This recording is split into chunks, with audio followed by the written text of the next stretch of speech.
I said 252. I didn't say 250. Let me put on my old hat there. Hello there, Mr. StreamYard. Hello there, Korean. I've seen that name, so it's Korean Yoon. That's correct? I hope that's correct.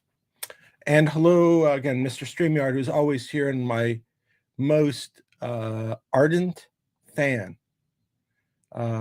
Yeah, I said 11. Actually, I said 11:52, but I think on YouTube it's like 11:50 because it doesn't let you do minutes. So I did 11:50, and I'm 2 minutes late. Makes it 11:52.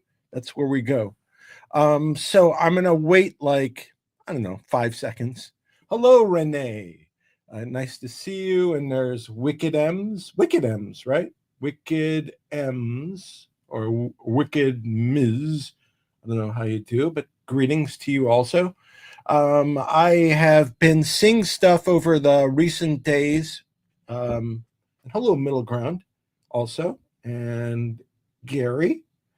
So I've been seeing some stuff recently that caught my attention that I thought was confusing, that I wanted to make sure everybody was aware of so they could make their comments wherever those comments are made with this as the background. And today you get the full joke treatment, by the way. So I think I stated before that I was the way I've done the joke setup now, just so we have a proper platform, because for some of you, these terrible jokes is all you come here for. I'm doing 4 up front and 4 at the end. So if you like the jokes, you'll stay around. If you don't, then what can I do? Obviously, not legal advice, just my opinion. Do whatever you think is right. Have confidence in your own position. But anyway, we will go for there. What I wanted to talk about today was penguins, and at least that was the thought. Penguins and the receiver. I don't know if there's any connection between the two. If you could think about that, maybe like the receiver might be a Pittsburgh Penguin fan. That's perhaps maybe he is a fan of penguins. That's possible. But I know a lot of people like penguins, including my wife. My wife loves penguins, and we've been to many places. So I figured that's a good combination. So we're going to talk about the receiver and penguins, and you'll understand when we get to the discussion. You'll understand what I'm talking about, as opposed to just talking about nonsense like most of this stuff is. So what does a penguin use to fix things? A flipper screwdriver. Why did the penguin get a huge promotion? Because he was great at breaking the ice with clients. How did the penguin arrange his furniture? With a little peng shui. Hopefully you got that one through. And in the first round, what's a penguin's favorite vegetable? Of course, iceberg lettuce. No doubt. And we got, as good as those are, we got some better ones on the back end. The butt side. So saw some stuff recently, being I think yesterday. So again, seems to be this. I think this is a good system for getting information disclosed fully, but some information is disclosed to certain shareholders, and most shareholders have been nice enough to share that with me. So even if the information is not sent to me, I get a lot of it, not all of it. And feel free to send me whatever communications you get, if it's okay, if it doesn't breach like attorney-client privilege or something like that. Happy to look at it, and if you want to do it in confidence too, also, again, as long as it's not a privileged communication or something like that. But the recent information I saw, the question was, and the concern was, if you talk too much about the receiver, then the receiver can get, bounced. And that might be something that the bad guys want. And that's been the basic premise. And I'm going to deal with that in a second. And on top of that, there's also been, and I think it was plaintiff's counsel said that they think that the receiver, and again, I try to be fair in these, and by what I say, I think you figure that I am, because not everything I say is consistent with my position.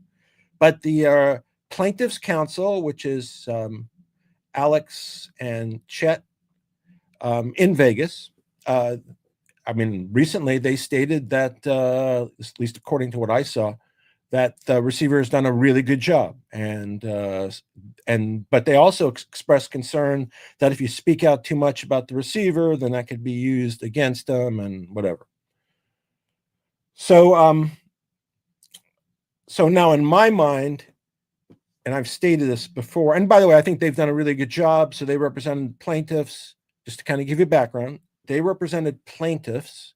I was part of that plaintiffs group. And at some point in time, the receiver and the receivers counsel kind of took over. I have been pretty boisterous, and that's more than they. And I, at some point in time, and I had different opinions and whatever, different suggestions, strategies, and they differed. And at some point in time, and I think they were comfortable with this change too. So to make it fair, they stopped representing me. So I kind of stepped outside of there, and that's how I'm still a plaintiff, but I'm not being represented by them. So one of the things that I've said, and again, so the concern is if we speak out badly against the receiver, then somebody might use that to get the receiver bounced or something, and that could hurt the end goal. Now, they also say that everything has to be approved by the court. So to the extent that anything needs to be approved by the court, the receiver's actions may very well be challenged, with regard to that. But I wanted but I don't think it's appropriate, nor I don't think anybody should be silenced because they don't think that the receiver might not be doing things in the best interests of the shareholders. And I'm going to specifically cite that. And I don't mean this to be like, somebody's committing criminal conduct or it's even inappropriate or unethical, but I'm just trying to paint that perspective can make a big difference. So, again, the plaintiff's lawyers, I think the receiver's doing a great job.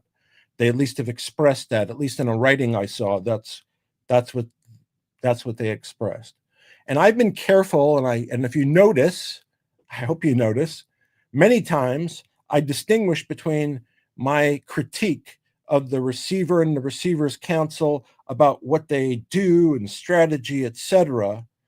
And I don't, and my critique about how they've handled the defendants is that they've been too soft on the defendants, not that they've been too hard on the defendants. Excuse the language.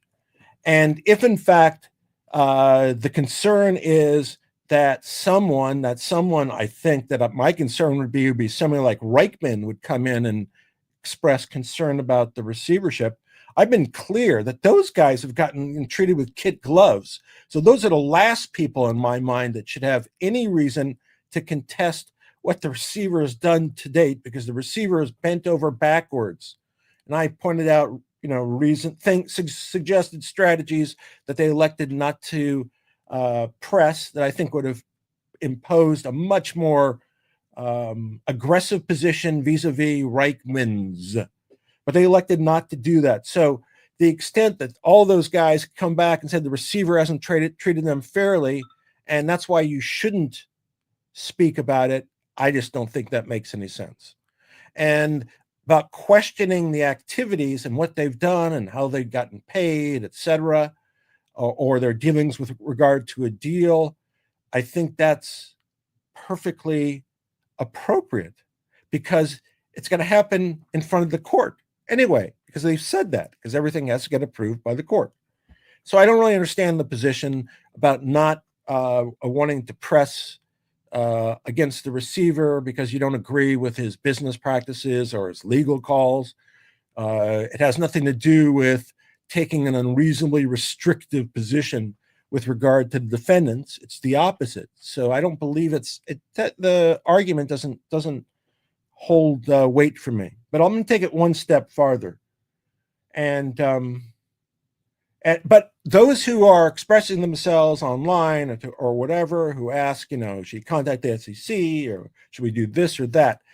So I wanted you to tell you this, that that's their concern, that they don't want you to do things to blow the deal.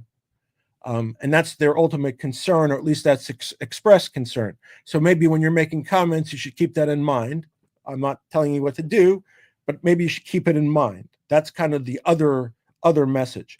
But let me tell you why I just don't believe, and again, it's no critique. It's not meant as a criticism of them. It's just being realistic. And so when plaintiff's counsel says, for example, it's a specific example and I remember it very clearly, so I'm going to use it for today's purposes. When the plaintiff's counsel says that the receiver's doing a great job and all is doing great, I do remember, and this is not disclosure of a secret attorney-client information, but I do remember it. I don't remember how it came up, but it must have been after the appointment of the receiver, but just after. So this would have been, like September of 2024. So, almost a year ago. And I remember having a conversation with plaintiff's counsel, and there were two attorneys I spoke with. And we were talking about, I think, receiverships in general. And we were talking about the outcome of receiverships. And I remember the more senior of the two attorneys who represent the plaintiffs referencing that, rarely in his experience, did these transactions ever turn out well, that the company GTII, for example, was certainly rare when they would ever kind of reappear in good standing. But he thought that this might be one. So I heard that at the time, and I agreed with him because we had a receivership set up. Maybe the first report had come out at that point in time, which still would have been early. Before it's still in 2024, and maybe people at that point in time felt more confidence because of what was going on. But then in the recent time, when I saw the reference about the receivership going well, I kind of went back to those comments and thought about it a little differently from the legal perspective. From the legal perspective, the plaintiff's attorney, who are good lawyers and done a good job, they're not the receivership's attorneys, but the plaintiff's attorneys who do not represent me anymore, for them, they, at the same time, they said that it's rare when a company ever makes it out and survives and things go good. And at the same time, they said that this is a good receivership, that, the receivership has done a good job. So I do not believe that the outcome that the company will trade is factored into the response that the receivership is going well. Just doesn't sound like it, because their experience, as stated in that conversation, was it was rare for a company ever to come out of a receivership. So if you think that it's rare for anything to ever come out of a receivership, then it's kind of irrelevant in your evaluation whether the receivership is going well or not. Now, I did see in the communication that there was reference to, that also that the receiver had lined up AIversity as a merger talk. And this is a recent statement. So it was, it's kind of interesting that it was a recent statement. Perhaps they weren't monitoring, they had not been monitoring Twitter or X recently. But I've seen multiple posts over the past, at least week or longer from John Forster, where he expresses, impatience, anger, I don't know, not happy, I would say that, about how he's being treated by either the receiver or the receiver's representatives. And I don't know which one that is or who it is. So with that being the case, when the communication from plaintiff's counsel refers to the merger talks, but the acquiree or AIversity, however you want to put it, their head is expressing concern about the transaction, I don't think those are consistent. And that's no disrespect intended to plaintiff's counsel. Just I don't see those as I can't reconcile those two things. I can't reconcile that I should be happy that there's merger talks with AIversity, and at the same time, I see the principal of AIversity seems pissed with the receiver for not pushing the transaction forward. That's what his tweets certainly look like. So I don't see that. So the way I see it is, and again, no disrespect, it's just what the job is of a lawyer versus what the interests are of the shareholders. Job of the lawyers to do the tasks competently and get paid for them. That does nothing, zero for us, zero. What does things for us is the completion of the audit, which I read, when a receiver was appointed. Part of the thing that was stated in the order, I literally read from the order that he was ready to make efforts in completing all the filings, etc. And we're sitting here a year later, and those filings haven't been done. So is that a great job as a receiver? Not really, but so be it. That's just my critique. Maybe there's reasons. Again, I don't know all the information, so maybe there's reasons why. There might be reasons why the audit hasn't been released. One of those things I thought about, by the way, and I don't know how this plays in. And by the way, I tweeted today that I had previously asked that, or suggested, because I did, that all trading be halted so there'd be no concern about whether anybody was trading on public information that nobody else could trade on. I tweeted on X today also. And I'm still for that. I think that's the most fair system, is for them to shut down all trading, period, or to the extent they can, so that any trading is minimal. And to the extent that they're trading outside the country, that they ask those exchanges to stop the trading. And it's easy to explain why you would want that. And perhaps there's you could impose restrictions if they're not willing to do that. But that was my my suggestion about that. But the bottom line is, when I think I know the facts better than plaintiff's counsel. How's that? Or at least have a different angle on the facts than plaintiff's counsel. Let's say that. They may know the facts, they may not be able to talk to me because they don't represent me anymore. So perhaps they know a lot of stuff that they just haven't disclosed to me, but I'm probably, the reverse is true also, because my information comes probably from different sources than they are. And but anyway, I'll leave it at that. But their view was, in our conversation, that it was rare that any of these things would be successful, but maybe this was one. So they believe that they won't be. So when somebody says it's going good, I just believe that it means that there's a receiver and he's doing things. That to me doesn't suggest that there's going to be a transaction. And that doesn't suggest to me that that's really the concern of the attorneys. So that being the case, I don't take it as meaning anything other than not a criticism of the receiver, but it certainly doesn't make any reference to the transaction, and kind of is behind the clock, I think, on the transaction. It's not up to date on the transaction, and nothing's been disclosed. But that doesn't mean, by the way, that the receiver's actions are illegal or unethical or anything like that, because we don't know. We don't know what's going to happen. Anything can still happen. But I would preface what I say, that if, in fact, the Forster deal is not consummated, I would be concerned, and I would be more concerned if the Forster deal is not consummated, but some other deal was consummated. I would, because I wouldn't understand why somebody else, in light of the restrictions, apparently and it's going to be an issue. And that's one of the reasons I'm talking about it.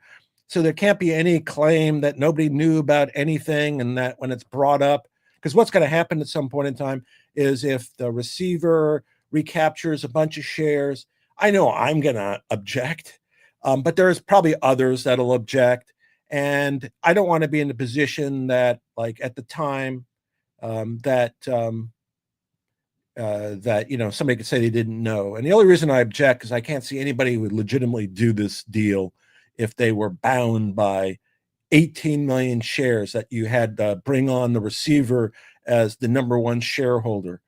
Doesn't make any sense. And I don't see anybody doing a transaction. And if anybody doesn't do a transaction, then that's not in our interest. So why do you say, isn't that in the receiver's interest to get the shares? Certainly in the receiver's interest to get the shares as easily as possible, or the extent he can as easily as possible, without, if it doesn't require a lot of effort or cost. But there's another source of income for the receiver, and that's with regard to the repatriation of cash or other accounts. And he's gotten paid for some of that, so he's brought back some money, if give him credit for that. But he could focus his time on bringing back other money, and if he brings back, millions and I'm not going to object to him getting 10% of the millions he might bring back. I don't object to it. The shares are different because it relates to his ownership of the company. And then the second part of it that hasn't been talked about at all is, and it's not in the order either, because I looked at the order, is what's his ability to dispose of those shares? When can he dispose of them? Can he dispose of them, or is that insider? Is that insider trading? Because who's a bigger insider than he? So on day one, and I don't know, by the way. So I'm just asking. I do not know. So I'm just asking questions, but they certainly weren't entrusted in the order. If he goes forward day one and he trades the shares before everybody else, is that insider information? Is he restricted from trading it's not in the order. Is he restricted from trading those shares today? It's not in the order. We know it's trading. Again, I have asked again, I'm asking now, please take efforts to stop it from trading, period. But theoretically, he could sell them. I think it would be a bad move. I don't think my guess is he hasn't sold them because it would be a bad look. And, it would, with the SEC having gotten a subpoena out to David Reichman, is a receiver going to take, bold action like that? I doubt it.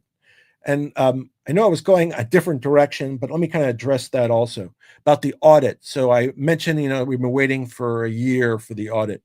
So what would be an excusable? So, again, I try to be fair here. But nobody really tells you anything, or at least tells me anything, other than other shareholders. And I thank that. And other than, limited discussions with the Receivers Council and others. But perhaps would it make sense? I thought about this and I don't know, but I guess it would be a possible explanation. If in fact the SEC was working with the auditors in doing their investigation, and we know that they're doing an investigation because it was recently disclosed that the SEC had issued a subpoena for David Reichman. Somehow it related to or benefited GTII. $20,000 was released to him to hire counsel to deal with that. So is it possible that the reason the audit has not been released because the SEC is working with the auditor in doing their investigation, and until that investigation is completed, they don't want the audit released or disclosed? And perhaps they told the receiver, and again, I don't know any of this, so I'm just kind of speculating, but why not? Why not speculate? Because that's what we like to do. And perhaps the SEC told them, don't disclose it. And perhaps that's why the audit has not been completed. That's why the receiver and the Receivers Council seem very resistant to asking about it when questioned. And if in fact the SEC told them not to disclose it, then I understand. That would make sense. That would make sense why there would be no, no audit. Now, if that happened, and if you were doing a deal with a third party, wow, I would think you'd have to disclose that to the third party. Because if you didn't disclose, the nature of an investigation, then, that would, again, I'm not making a legal conclusion here, just offering, my thoughts. Well, you enter into a transaction and somebody doesn't disclose that there's, the scope of an SEC investigation, and it turns out it's much worse than you thought. I think that'd be a problem for the seller in that case. I think it would be a big problem. So could there be something from the SEC telling the auditor and telling everybody to shh and not mention anything? I think it's very possible, especially based upon the SEC subpoena, but I don't know. I'm just kind of purely speculating, but it would support the lack of disclosure about the audit and the resistance in moving forward with trying to figure out about the audit. So perhaps that's in the background, but otherwise, there's no reason, I'm not aware of any reason why you wouldn't be able to contact the auditor and find out what's up. When are we expecting? Again, their assertion, I think, is if we disclose that, it'll somehow affect the stock trading. And again, my point is, and I said this a long time ago, is why don't you go to try to stop the trading? I don't see how you couldn't stop it, at least in the United States, even in the expert markets. And I don't know how much trading there is elsewhere. It may be minuscule, the number of shares. If it's a few hundred shares somewhere, is that really material? And if we could basically shut down the trading, then is it really relevant what this information is, honestly? So I think there's no reason not to have attempted, and I don't know if they have, but certainly they haven't disclosed the fact that they have attempted as of this moment. Another thing I would like to know if they did, after because I bitched about this, like a lot of other things I bitched about. If they did and just it wasn't possible, fine. They should just say that. But if they didn't and haven't tried it, then that's probably not a good answer. And I don't know because they haven't disclosed it. So we don't know as of today. So the basic point was there's been, and I'm just going to recap. So the basic point was there have been some people saying, and competent people that's saying that the receiver is doing a great job. And the concern is that if you press too much on the receiver, that that the receivership can fall apart, and that Reichman, or others like him will benefit. Now, first of all, and I'm not trying to take credit for this, other than I'm going to take credit for this because I think it's just a true statement. Which I think this gives me a little more power to say what I'm saying today. I know for a fact that, but for me, we would not be here today. I mean, I'm not trying to boastful, but I know that's a fact. So that being the fact, I think I deserve a little more leverage and latitude. That's my belief, and so that's how I'm proceeding. I know that from the first moment when I had suspicions, those suspicions have turned out more than accurate. So I'm just going to follow those suspicions until I'm proven otherwise. And if I'm proven otherwise, I'm happy as a clam to do that. I will know that I played a part in pressing it forward. So I'm happy with that. And so when another counsel says that the receiver is doing a great job, and they also believe that receiverships rarely end up with a positive result, then that doesn't really prove to me anything. And that doesn't really show a lot of, in my mind, that doesn't really show a lot of insight as to the interest of all shareholders. That's just my view. And again, I think they've done a great job. By the way, I think those attorneys have done a great job, competent. They got us to the first part, and then the receivership counsel has taken over. But their interests are different. And so I have to, when you read something from them or anybody else, you got to examine who they are, what's their interests, who's pressing that position, and react accordingly. So that's how I look at it. So I expect, by the way, I think I put it out today. I'm expecting over the next 10 days or so a little bit of activity. It might be, hopefully, it will be, it'll illustrate more clearly where we are. That's what I'm hoping. And I'm hoping I'm more than hoping. I'm expecting that within the next 10 days that we will have a little more clarity on this. And that's including, but not limited to, and I don't know if it's going to go forward, but there's a deposition on the 10th of Frank Benedetto, who was, and I hope that's the correct pronunciation of his name. I apologize if it's not. But he was on the board of directors and involved with GTII and obviously knows the key players. And his deposition was originally scheduled in Vegas, and then it was moved to New York, and then it's moved back to Vegas. We'll see if it goes forward, but it's set on the 10th. I will, to the extent I can, I will monitor that deposition and report on the deposition. But separate and apart from that, I expect other activity that will be hopefully provide clarity. And again, maybe there's going to be an audit that's going to be released today or tomorrow or next week or the week after or the month after or 8 weeks after, or some disclosure about why, when, how, etc., or some attempt at trying to shut down trading until everybody's entitled to trade. That was the point, by the way. I didn't think it was fair that some people were entitled to trade and others were not. That doesn't make a lot of sense to me. Seems like that's kind of similar to the issue of shorting, kind of just a different version of it. So I don't think anybody should be allowed to trade this stock. And again, even if I were, and again, because it wouldn't be right, even if I was allowed to trade the stock, I'm not trading the stock until everybody's allowed. Everybody who can trade the stock and is allowed to trade the stock can trade the stock. I kind of watch my words there because I don't know how the outcome is going to work, with certain shareholders. I don't know, what restrictions people might have. So again, and part of this again is to put everybody on notice, because what's going to happen is, let's say there was a deal. I'm just going to make up a deal. So let's say Reichman has 80 million shares. Let's say there's a deal that's cut. I'm just making this up, but let's say there's a deal that's negotiated between the receiver and Reichman's counsel. And the deal is, Reichman, you will return 72 million shares, and receiver, and you'll keep 8 million shares, and we'll dismiss our claims. So you'll have no further claims against you, and we'll move on for that.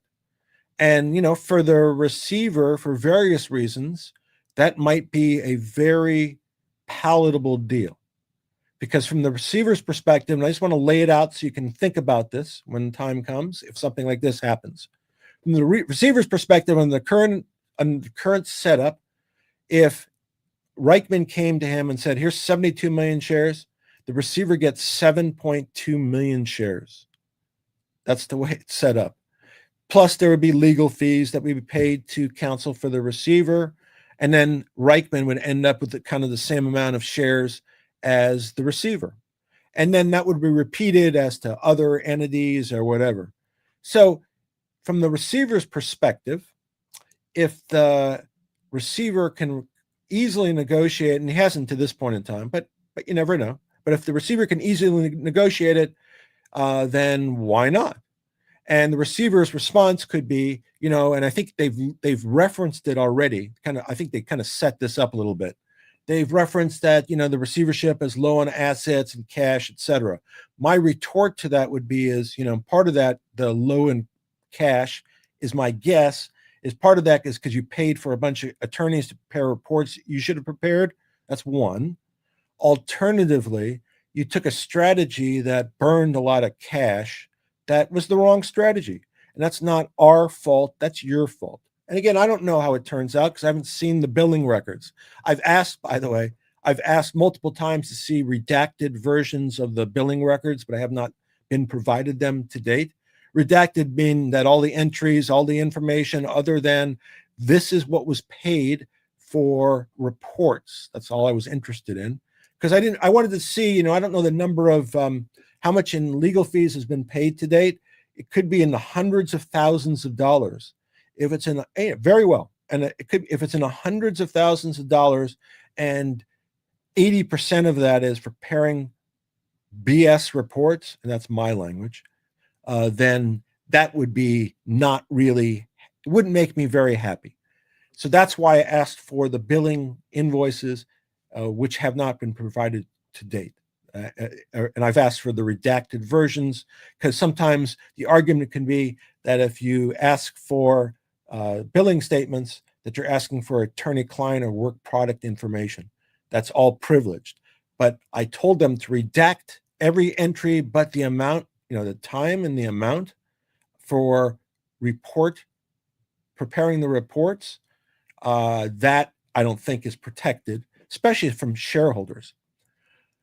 So that's kind of the idea. So the concern would be that the receiver could, if they could easily extract these shares and let the bad guys, who they deem bad guys, benefit because they don't have the money, that might be their position. And the position I know of most shareholders is, or are, based upon what they've told me, is not only do they not want to see like people like Reichman get a single share, but they'd like to see him spend the rest of his days in a much smaller residence. Let's just put it that way.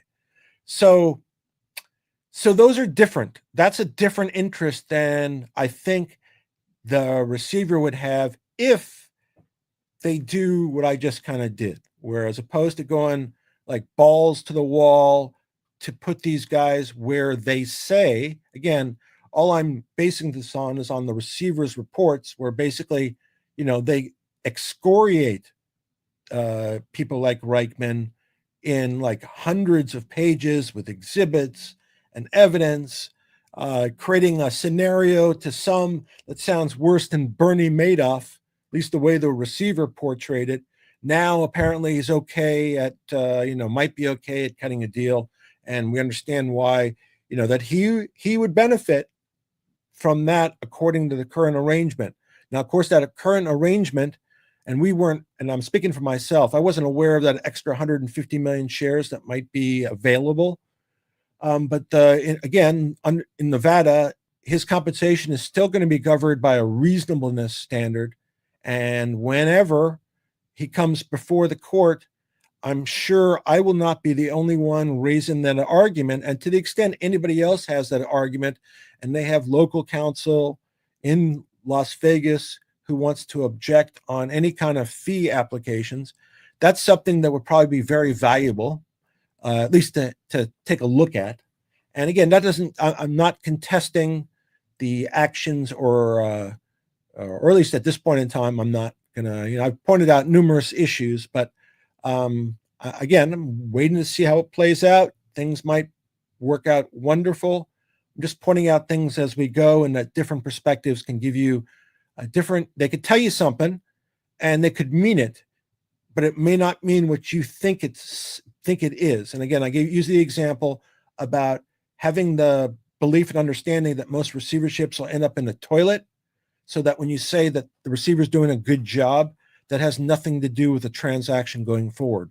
And for me, the most important things, period, beyond even the shares, because I think that could be worked out at some point in time, at least that's my understanding, that even that can be worked out, is you got to get an audit done and a transaction done. What do you need the transaction to get done? I mean, a legitimate transaction. You have to get a legitimate transaction. Why? Because that's the only way it's going to trade. And I don't know that for a fact, but that's my prejudice and belief, that absent the audit and a viable, real transaction, that we can't trade. And that should be the priority, not the secondary is the shares, especially where the secondary is going to benefit the receiver disproportionately based upon his current fee arrangement. And again, just a reminder, again, just so it's clear, when that fee arrangement was not negotiated with the help or disclosure to, and I'm not bitching about that. I'm not saying that it was, illegal or whatever, not the point. But when it was negotiated by, I think, counsel, and the way it was structured was not a normal structure.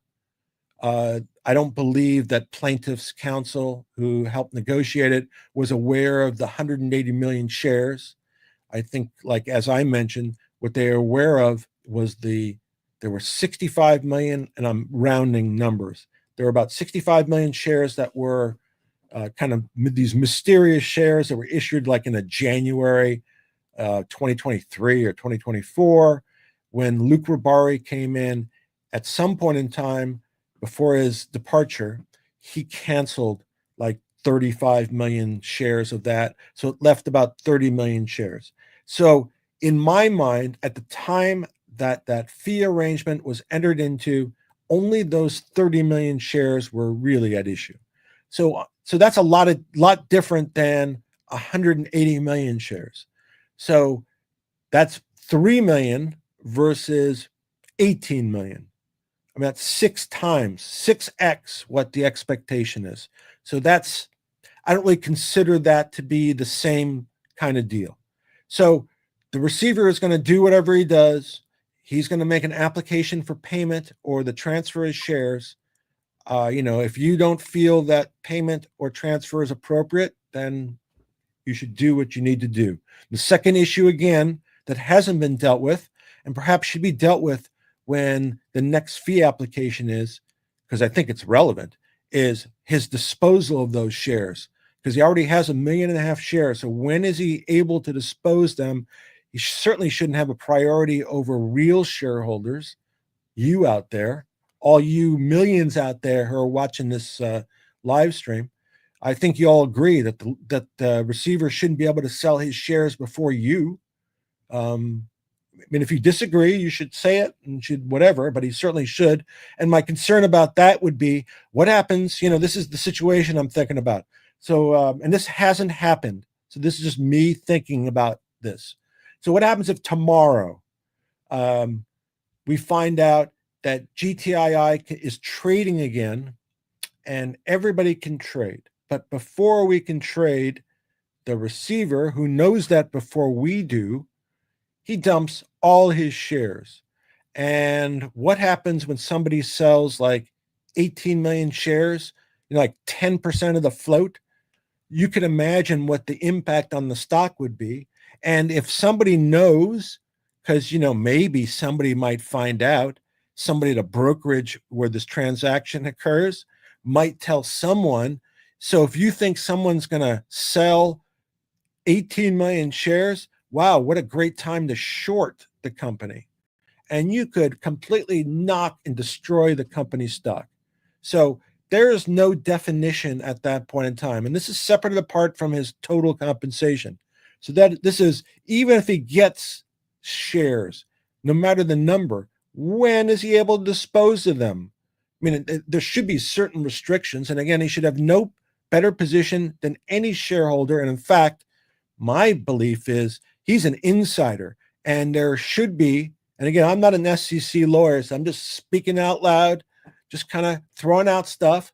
But I would think as an insider, if you're like running the company, are you allowed to sell stock without some kind of waiting period based upon your knowledge of what's going on that other shareholders don't know? And we know that they do have knowledge that we don't know, because they use that constantly as the excuse. I don't know how many times they said, and I've seen it multiple times, we can't tell you because it's material non-public information. So they've told us there's all kinds of material non-public information they haven't disclosed. So how the hell could the receiver then at any point in time sell his shares without a long waiting period if there's been all this material non-information not disclosed? Isn't that a problem? And again, I'm not a securities lawyer, but isn't that a problem? And doesn't have to be dealt with? It's not in the order. So that's separate and apart from whether the compensation is reasonable. But I guess it goes to the same reasonableness issue, is the receiver shouldn't be able to screw the shareholders with regard to his sale or transactions related to the stock. And he should recognize that he's an insider with inside information that his counsel has kind of perpetuated on multiple occasions. And that's a problem. And that probably should be worked out in some order that the shareholders get a chance to approve and that's brought before the court. Because as is now, it's unfair if the receiver is allowed to trade his shares with some type of angle that benefits him over any other shareholder. Any other shareholder. Period. All right. So I bitched and moaned about that. So it's out there now. Again, part of the reason I'm doing this is so nobody can come back and say nobody told us about it. We were doing this work, and if they would have told us about this, then we wouldn't have done it. Well, from the receiver standpoint, if the receiver made that argument, I would say, so what are you doing? I mean, it's only if you get 18 million shares that you're going to do your job. Is that the deal? I mean, if you don't get 18 million shares, you're not going to do your job? Because if that's the case, you probably should tell us that. But if that isn't the case, then you should just go ahead and do your job, man. Anyway. All right. So I've bitched and moaned. And I think, I've disclosed the fact that the shareholder, the compensation of the receiver has to be dealt with. And again, this has nothing to do with the defendants, the Reichmans, et cetera, or at least one Reichman, because one Reichman is not a defendant, and they've elected not to sue her or go after Liz Pendants, that I've mentioned many times. But now it's been disclosed that I think there's issues with regard to the stock and that need to be addressed. There's issues with regard to reasonableness of the compensation. There's issues with regard to who's getting paid for what services. I've mentioned all this, but this has nothing to do with how the defendants have been treated, because again, they've been treated better than anyone else in this dispute, period. Because based upon what the receiver says, I'll just leave it as such.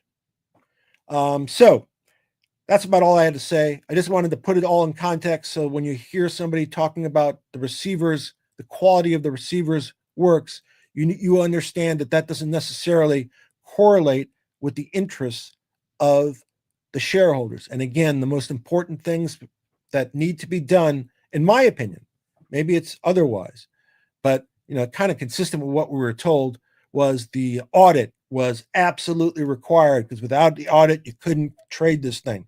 And as of now, as of this day, despite being promised, there was a bunch of promises it made, and there were a bunch of kind of suggested dates and suggested needs for certifications. And as of now, not only do we not have the information about when the audit will be done, but we have nothing, zero.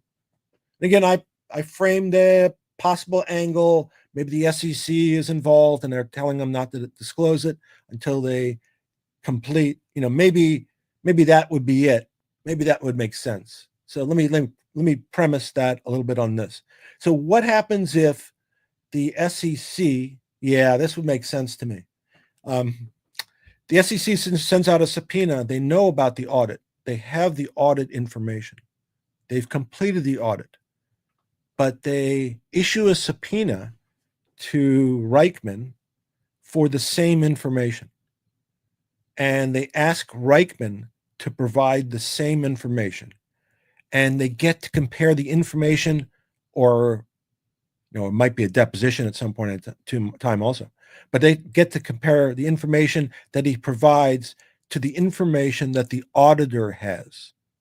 And maybe that's why they would tell the auditor not to certify, and complete the audit. That would make sense to me if they were trying to basically have Reichman take an inconsistent position, and maybe that would be a proof of something, or it's something else. You can imagine in your own thoughts. So maybe that's why also.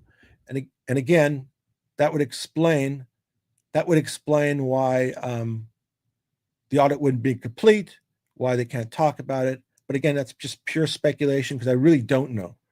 When I say I really don't know, that means I really don't know, as opposed to when I don't say I really don't know. So I think over the next 10 days, we'll get a lot of clarity. I'm hoping we get a lot of clarity, but I think we will. And I will keep you apprised of going on. I'll let you know for sure if that deposition goes forward. If deposition goes forward, I will try to cover it and then report on that also.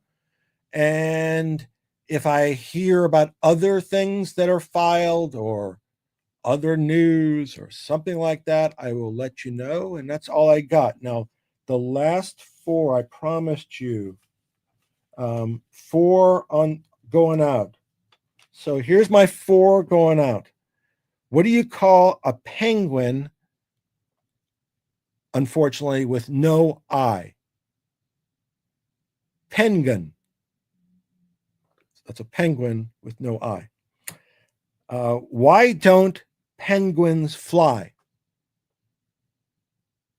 And this is like the most obvious one. Obviously, they're not tall enough to be pilots. I mean, that's kind of a stupid that, that's kind of surprising that you wouldn't know that.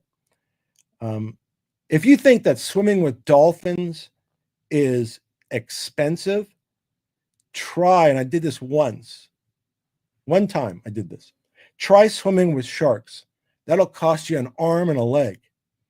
And last but not least, there was this man playing golf at this club in LA. And there was a street right alongside the golf course. And I think it was on the sixth hole. The man and his partner, they're about to tee off. And right behind them, this funeral procession comes.